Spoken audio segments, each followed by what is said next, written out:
अद्विक के बंगले पर सुबह से काफी चहल पहल थी। सभी नौकर अपने कामों में लगे थे, क्योंकि अद्विक का ऑर्डर जो था कि घर को इस तरह से बदला जाए जैसे एक न्यूली वेड कपल्स का होता है। शेफ नई नई डिशेस बना रहे थे तो गार्डनर्स गार्डन की सफाई कर रहे थे जैसे निवेदिता को पसंद थी। सारे घर के पर्दे, कारपेट, फ्लावर्स बदल दिए गए थे। अद्विक अपने स्टडी रूम में कुछ फाइल्स देख रहा था। दरअसल रात में वो सोया तो निवेदिता के साथ था, पर सुबह उसके उठते ही वो यहाँ आ गया था और तब से ही वो स्टडी रूम में था। संजय सारे पेपर्स को ध्यान से देख रहा था। उसे खुशी थी कि अब अद्विक की जिंदगी में परमानेंट एक लड़की आ गई थी जिसके लिए वो बदल रहा था, पर वो ये भी जानता था कि इसका रिएक्शन राठौर मेंशन से कुछ अलग तरह से ही आने वाला होगा, स्पेशली पुरुषोत्तम राठौर का, क्योंकि वो हर बार अद्विक से अपनी मन मर्जी करवाते थे श्रेया का नाम लेकर। पर अब वो बेफिक्र था, क्योंकि अब अद्विक को उन दोनों को सहन नहीं करना पड़ेगा और न कुछ ऐसा करना पड़ेगा जो वो नहीं करना चाहता था। मिस्टर राठौर, जैसा आपने कहा था, हर पेपर में ठीक वैसी ही न्यूज पब्लिश हुई है। ठीक है। इतना कह वो फाइल रख खड़ा हो गया। तुम्हें पता है ना 3 दिन बाद क्या है? जी सर, वो डेट कैसे भूल सकता हूँ। बेटर, निवेदिता और मैं वहां जाएंगे, बाकी तुम जानते हो तुम्हें क्या करना है। जी सर। संजय का जवाब सुन अद्विक कमरे से बाहर चला गया।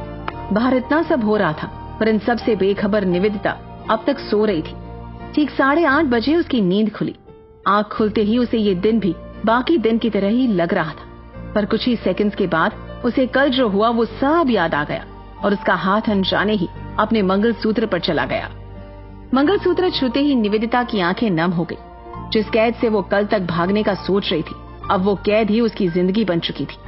हाँ, अद्विक के मुताबिक वो उसके बच्चे के साथ कुछ गलत नहीं कर रहा था, पर फिर भी निवेदिता को अपना बच्चा यहाँ सुरक्षित महसूस नहीं हो रहा था। और खासकर जो नव्या ने किया, उसके बाद से उसके मन में गहरा डर बैठ गया था। श्रेया के बारे में वो इतना तो समझ गई थी कि उसके मन में भी अद्विक के लिए फीलिंग्स थी, और यही कारण था कि डर उसके मन से अभी भी निकला नहीं था। वो आहिस्ता से बेड से नीचे उतरी और कपड़े लेकर वॉशरूम में चली गई। वॉशरूम में जाकर वो सीधे शावर के नीचे खड़ी हो गई और शावर ऑन कर लिया। शावर के पानी के साथ ही उसके आंसुओं की धार भी तेज हो गई थी। उसे कुछ भी समझ नहीं आ रहा था कि उसे क्या करना था। एक तरफ बच्चे का डर, दूसरी तरफ अद्विक के साथ जिंदगी बिताने का खौफ, पर उसे कहीं से भी अद्विक से दूर जाने का रास्ता नहीं मिल रहा था। उसने तो सोचा भी नहीं कि उसकी जिंदगी उसे इस मोड़ पर लाकर छोड़ेगी जहां उसे हर तरफ सिर्फ अंधकार ही अंधकार दिखेगा। और इसी के साथ जाने क्यों, पर उसका दिल बेचैन था और कुछ अनहोनी का आभास करा रहा था। वो पानी से भीग रही थी और वही पानी उसके आंसू छिपाने का जरिया बन गया था उसके लिए।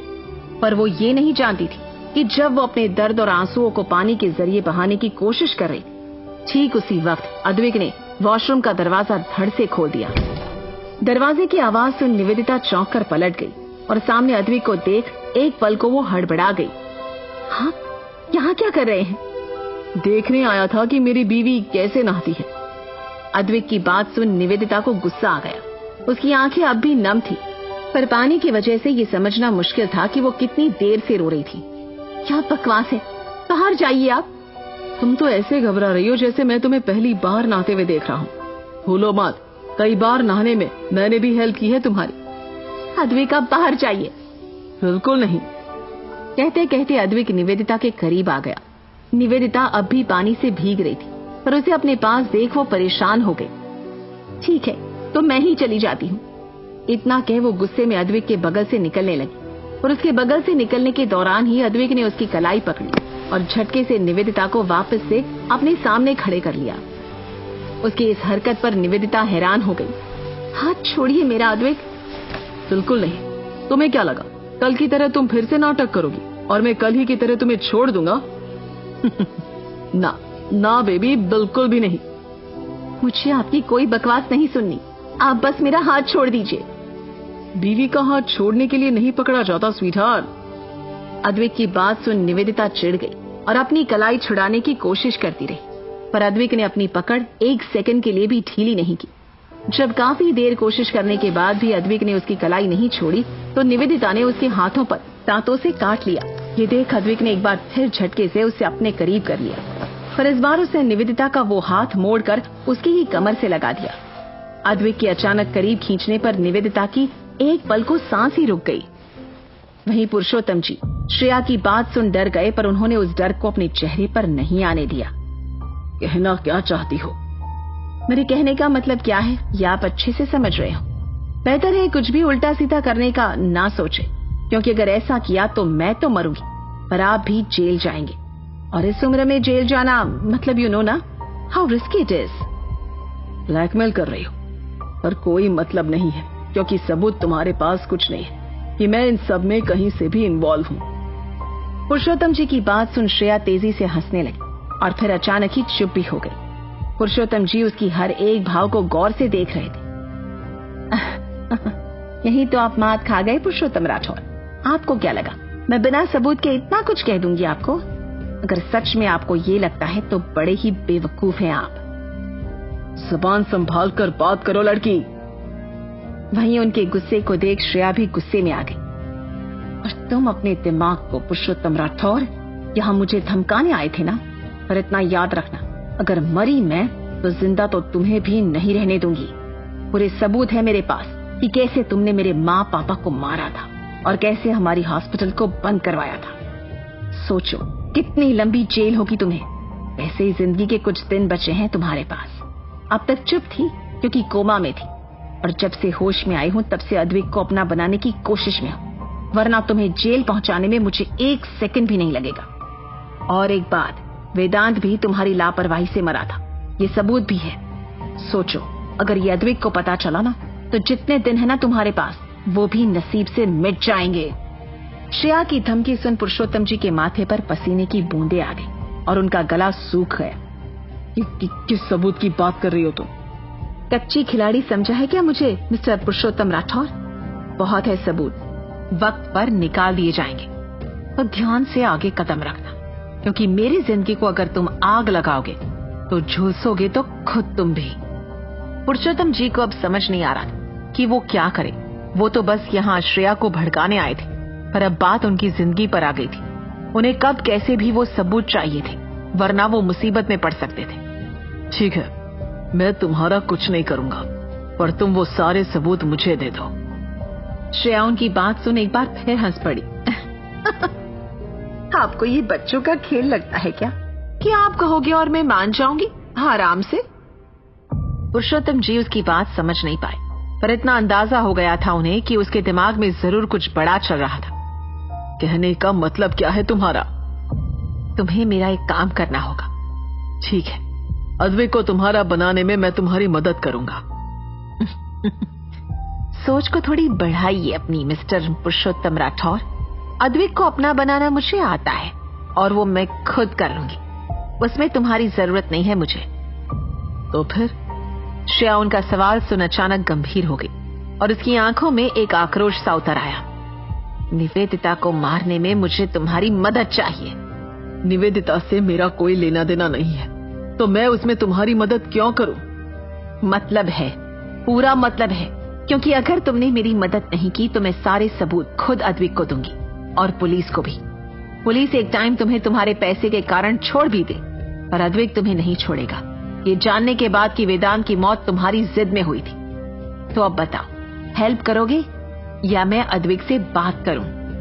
और मुझे नुकसान पहुंचाने की भी तो मत सोचना, क्योंकि मेरे बिना रहते भी वो सबूत अद्विक तक पहुंच जाएंगे। बेहतर है कि मेरी बात मान लो। श्रेया की बात सुन पुरुषोत्तम जी गहरी सोच में डूब गए। अद्विक के एकदम से खींचने पर निवेदिता उसके बेहद करीब आ गई थी। अद्विक का एक हाथ उसकी कमर पर था तो दूसरे हाथ से उसने निवेदिता का हाथ पकड़ा हुआ था। वहीं निवेदिता का एक हाथ अद्विक के हाथ पर था तो दूसरा उसके सीने पर, जिस कारण वो उसकी तेज चलती धड़कनों को साफ महसूस कर पा रही। और यही हाल उसका भी था। दोनों ही एक दूसरे की आंखों में देखे जा रहे थे। निवेदिता तो कुछ पल के लिए उन समंदर सी गहरी नीली आंखों में खोसी गई थी और अद्विक उसके मासूम से चेहरे में। शावर के पानी से अब अद्विक भी भीग गया था, पर आज उसे किसी भी चीज का होश नहीं था।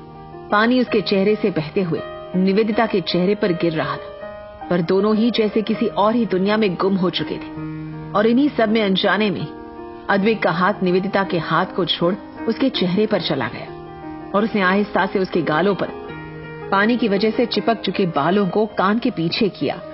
अब ये पानी से बढ़ी ठंड का असर था या अद्विक की छुअन का, पता नहीं, पर अद्विक के छूते ही निवेदिता का शरीर अंदर तक कांप गया। इसी के साथ उसकी आंखें बंद हो गई और उसने अद्विक के सीने पर रखे अपने हाथों से कसकर उसकी शर्ट पकड़ ली। उसकी धड़कनों के साथ अब उसकी सांसें भी काफी तेज चल रही थी। अब उन दोनों के बीच शब्दों का खेल जैसे कुछ पल को थम सा गया था, क्योंकि बातें अब सिर्फ उनकी धड़कनें और खामोशियां कर रही।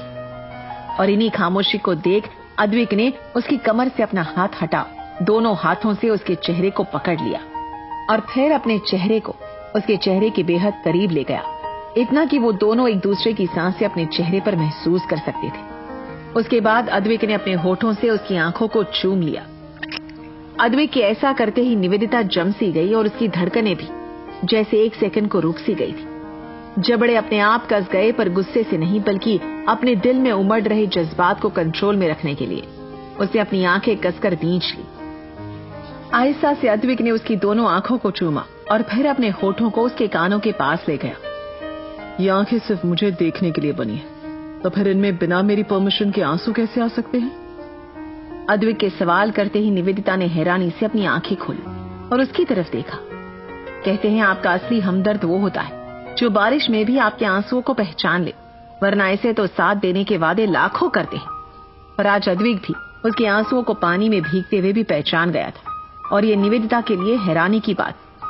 वो समझ नहीं पा रही थी कि आखिर अद्विक के दिल में उसके लिए था क्या, क्योंकि एक पल तो वो उसकी हद से ज्यादा केयर करता था, तो अगले ही पल उसकी बातों पर बिना विश्वास किए उसे सजा भी देता था। और उसके इसी दोगले बर्ताव ने निवेदिता को परेशान कर दिया था। निवेदिता कुछ पल तो उसके सवाल सुन शांत रही, पर फिर हल्के से मुस्कुरा दी। इन आंसुओं की वजह भी तो आप ही हो ना अद्विक? मैं सिर्फ तुम्हारी खुशियों की वजह बनना चाहता, जो आपके साथ कभी नहीं है। अगर आपको सच में मुझे खुश देखना है तो मुझे खुद से दूर जाने दो।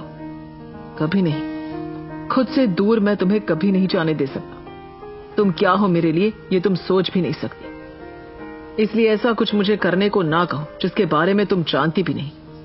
जानना चाहती भी नहीं मैं, मुझे बस आजादी चाहिए, इस जगह से, आपसे। आजादी तुम्हें हर चीज से मिल सकती है निवेदिता, पर मेरे दिल, मेरी धड़कन, मेरी नजरों से नहीं। तुम हमेशा इनके पास और इनके सामने ही रहोगी। इतना सुन एक बार फिर निवेदिता की आंखें नम हो गई।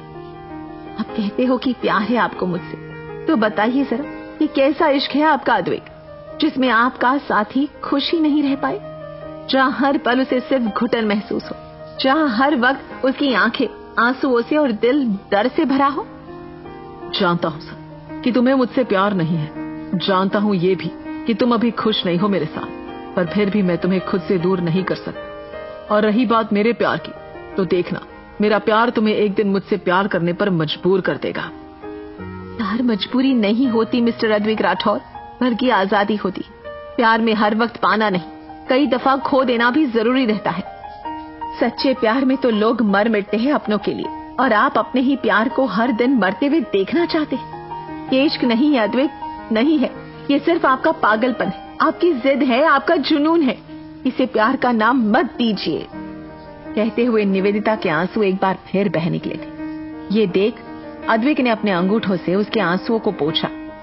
दूसरों का इश्क कैसा है मैं नहीं जानता, और जानना भी नहीं चाहता, पर मेरा इश्क ऐसा ही है निवेदिता। वो तुम्हें आजादी तो देगा, पर मुझसे रिहाई नहीं। लोग खो देते होंगे उस इंसान को जिनसे वो प्यार करते हैं, पर मैं उसे सिर्फ पाना चाहता हूँ। सच्चे प्यार में मरते होंगे लोग, पर मैं तुम्हें अपने साथ जीते देखना चाहता हूँ और तुम्हारे साथ जीना चाहता हूँ। अब इसे अगर तुम्हें मेरा पागलपन कहना है, जिद कहनी है या जुनून कहना है, जो कहना है कहो, पर यही है अद्विक राठौर की मोहब्बत जो तुमसे है, सिर्फ तुमसे है, और बेइंतहा और बेपनाह है। अद्विक की आंखों में ये सब कहते हुए अगर निवेदिता के लिए प्यार था तो उतना ही जुनून भी था। और ये देख और उसकी बातें सुन निवेदिता अंदर तक हिल गई। इससे पहले उसे अद्विक को किसी भी चीज के लिए इतना पागल नहीं देखा जितनी आज देख रही थी। पर इसी के साथ उसके दिल में उसके लिए गुस्सा और बढ़ गया था, क्योंकि उसके लाख कहने पर भी अद्विक उसे खुद से आजाद नहीं कर रहा था। और इसी गुस्से में उसे अद्विक की आंखों को नजरअंदाज कर झटके